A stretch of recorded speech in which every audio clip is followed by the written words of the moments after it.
আন্তর্জাতিক টেস্ট ক্রিকেটকে বিদায় বলছেন অ্যাঞ্জেলা ম্যাথুজ। শ্রীলঙ্কান ডানহাতি অলরাউন্ডার ক্রিকেটার 2009 সালে আন্তর্জাতিক টেস্ট ক্রিকেটে অভিষেক হয় শ্রীলঙ্কার হয়ে। দীর্ঘ 17 বছরের টেস্ট ক্রিকেটকে বিদায় বলছেন বাংলাদেশের বিপক্ষে প্রথম টেস্ট ম্যাচেই।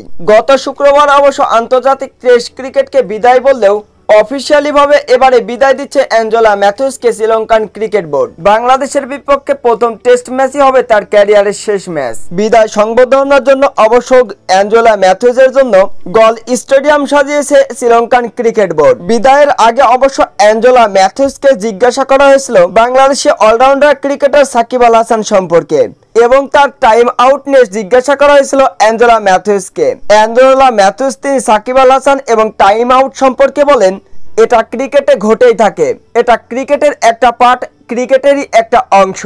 আমি সেসব বিষয় আর মাথায় রাখিনি আউট হওয়ার পরেই। সাকিব আল হাসান আমার খুব ভালো একজন বন্ধু, তার সাথে আমার অনেক স্মৃতি রয়েছে।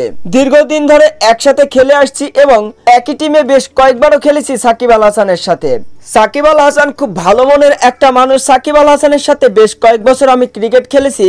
অনূর্ধ্ব 19 থেকে সাকিব আল হাসানের সাথে একই সাথে ক্রিকেট খেলে আসছি। সাকিব দুর্দান্ত মাপের একজন ক্রিকেটার। আন্তর্জাতিক ক্রিকেটে সাকিব আল হাসানের বেশ কিছু রেকর্ডও রয়েছে। তবে টাইম আউটটা এটা একটা অনাকাঙ্ক্ষিত ঘটনা ছিল, যেটা ঘটে গেছে সেটা আর মনে রেখে কোনো লাভ নেই। এটা ক্রিকেটেরই অংশ, ক্রিকেটেরই একটা পার্ট।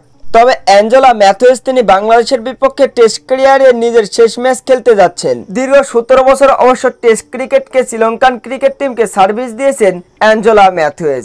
বিদায় বেলায় অবশ্য অ্যাঞ্জেলা ম্যাথুজ তিনি বলেন, দলের প্রয়োজনে, দলের স্বার্থে যদি আমাকে কখনো ডাকে তাহলে সাদা বলের ক্রিকেটে আমি এখনো প্রস্তুত। তবে আমি লাল বলের ক্রিকেট থেকে বিদায় নিচ্ছি, এটাই হয়তো পারে আমার শেষ ম্যাচ। বাংলাদেশের মানুষগুলো অনেক ভালো, বাংলাদেশের ক্রিকেটারদের ব্যবহারও খুব ভালো, তাই বাংলাদেশের বিপক্ষে আমার শেষ ম্যাচ শেষ করতে চাই।